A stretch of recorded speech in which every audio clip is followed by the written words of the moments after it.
আসসালামু আলাইকুম। আশা করি সবাই ভালো আছেন।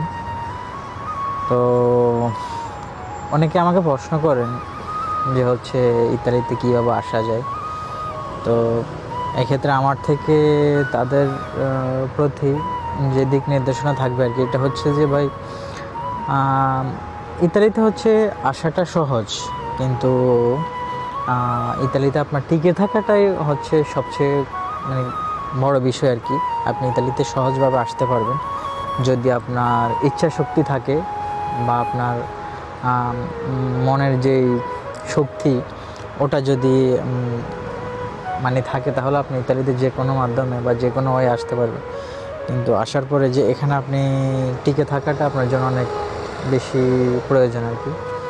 তো টিকে থাকা, এখন আপনি প্রশ্ন করতে পারেন যে ইতালিতে টিকে থাকা এটা আবার কি। ইতালি তো আমরা তো শুনছি যে ইতালিতে আসলেই আপনার কিছু ফিরে তাকাতে হবে না, বা ইতালিতে আসলেই আপনি সফল। তো এই ক্ষেত্রে আসলে বাস্তবিক ক্ষেত্রে আসলে ভাই এটা কিন্তু না। এখানে প্রতি মাসে আপনার যে এখানে স্টে করতে হইলে আপনার প্রতি মাসে 60,000 টাকা আপনার যদি কোনো কাজ নাও থাকে, আপনি কোনো কাজ করেন না, তারপরে আপনি এখানে 60,000 টাকা আপনি খরচ করতে হবে। ইতালিতে কিন্তু আপনি কোনো হোটেলে থাকতে পারবেন না, কারণ ইতালিতে আপনি খুঁজতে হবে কোথায় কোনো বাংলাদেশি কোনো বাসায় মেস হিসেবে আপনি থাকতে হবে। এই মেস হিসেবে থাকতে আপনার খাওয়া দাওয়া এবং থাকা বাবদ আপনার প্রতি মাসে 60,000 টাকা বা আদার্স বা প্লাস খরচ হইতে হবে আর কি। তো এক্ষেত্রে আপনার আরেকটা যে এখানে এই যে টিকে থাকা সবচেয়ে বড় কঠিন, এটার আরও একটা কারণ যে এখানে আপনি কাজ না থাকার কারণে, আপনার পকেটে টাকা না থাকার কারণে আপনার বিভিন্ন মানসিক সমস্যা দেখা দেবে। আপনি দিন দিন আপনি মানসিকভাবে ভেঙে পড়বেন যে আমি আসলে ইতালিতে আসার আগে আপনি বন্ধুবান্ধব বা আত্মীয় স্বজন বা যারা আমাকে ইতালিতে আসার জন্য সহযোগিতা করছে, তারা আমাকে ইতালি সম্পর্কে কী ধারণা দিয়েছে, আর আমি এখন বাস্তবিক আমি নিজে কি এখন পাইতেছি। এক্ষেত্রে আপনি যদি ইতালিতে আসেন যে কোনোভাবে, তাহলে আপনি এখানে টিকে থাকতে হবে। তো এই টিকে থাকতে হলে আপনাকে লং টাইম একটা জার্নি, এই জার্নিতে আপনাকে মানসিকভাবে প্রস্তুতি নিতে হবে যে এই জার্নিটা যে আপনি কতটুকু গ্রহণ করতে পারবেন। তাহলে দেন পরবর্তীতে যে ভবিষ্যতে আপনি নিজে যখন সব কিছু বুঝবেন বা আপনি ইতালিয়ান ভাষা সব কিছু ভালোভাবে আয়ত্ত করতে পারবেন, আপনি ইতালিয়ানদের সাথে তাদের মতো করে কথা বলতে পারবেন আস্তে আস্তে। আপনি পরবর্তীতে হয়তো আপনার যদি ভাগ্য ভালো থাকে, তাহলে আপনি ভালো অবস্থানে যেতে পারেন। এখানে ইতালিতে এখন যারা সফল যেসব বাংলাদেশি আছে, ওরাও কিন্তু খুব লো কোয়ালিটির ছিল। এখন যারা নতুন মানুষ ইতালিতে দেখলে যারা এখন মুখ করে বা মুখ ফিরিয়ে নেয়, ওরাও কিন্তু এখানে জিরো থেকে হিরো হয়েছে। তো আপনিও ভাই আপনার অবস্থান থেকে আপনিও যদি সেরকম ওই জার্নিটা আপনি শক্তভাবে আঁকড়ে ধরে ওই জার্নিটা করতে পারেন, তাহলে আপনিও সফল হবেন। আপনি যে সফল হবেন তা কিন্তু না, আপনিও সফল হবেন। তবে আপনি ইতালিতে তাদের আইনের প্রতি শ্রদ্ধা বা তাদের ইতালিয়ান মেয়েদেরকে কোনো হেনস্থা করে কথাবার্তা বা ওদেরকে কোনো খারাপ নজরে তাকাইতে পারবেন না।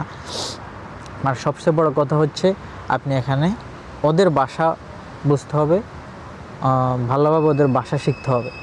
ভাষা শেখার পরে আপনি যে আস্তে আস্তে যখন ওদের সাথে কথা বলতে পারবেন, একটা জায়গায় ইতালিয়ানদের সাথে ইতালিয়ান কিছু প্রশ্ন করলে আপনি সেটার অ্যান্সার করতে পারবেন বা উত্তর দিতে পারবেন, তখন যে আস্তে আস্তে আপনি নিজের কাজ নিজে খুঁজে নিতে পারবেন, যদি আপনার ভাগ্য ভালো থাকে। আবার অনেক আছে যে ভাষা জানে, সব কিছু জানে, কিন্তু কাজ নেই।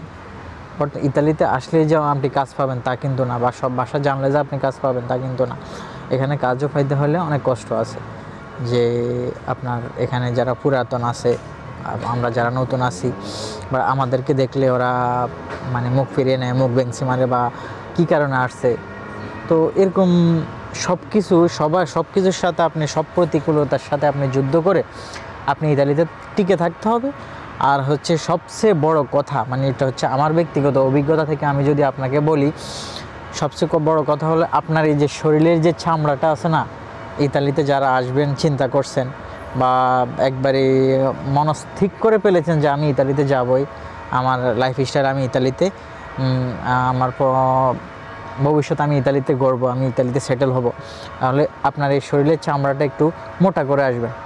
কারণ এই কথাই আমি এই কারণে বলছি যে আপনার শরীরের চামড়াটা যদি আপনি মোটা করে আসেন, তাহলে হচ্ছে আপনি এখানে টিকতে পারবেন। এই মোটা করার উদ্দেশ্য হচ্ছে যে এখানের যেই মানুষ বা আপনি যেখানে কাজ করবেন ওই কাজের আপনার যেই যারা থাকবে, যে আপনি যদি রেস্টুরেন্ট সেক্টরে কাজ করেন, ওই রেস্টুরেন্টের শেফ আপনাকে বকা দিবে বা ইতালিয়ান আপনাকে বকা দেবে বা রেস্টুরেন্টের ডিরেক্টর আপনাকে বকা দিবে, আপনাকে কটু কথা বলবে ইতালিয়ান ভাষায়। তখন কিন্তু আমরা তো জাতিগত বা বাঙালি, আমাদের শরীরে ভাই কথা সয় না। তো আপনার এই শরীরের এই চামড়াটা মোটা করে আসবেন, যেন ওই কথাগুলো আপনি কর্ণপাত না করে আপনি আপনার লক্ষ্যে পৌঁছানোর জন্য আপনি সকল কিছুকে পিছনে ফেলে আপনি আপনার কাজ করে যাবেন। তো এতটুকুই হচ্ছে আমার পক্ষ থেকে আপনাদের প্রতি যেই উপদেশ আর কি। তো আশা করি বুঝতে পারছেন আমার কথা। তো ভালো থাকবেন সবাই, আসসালামু আলাইকুম।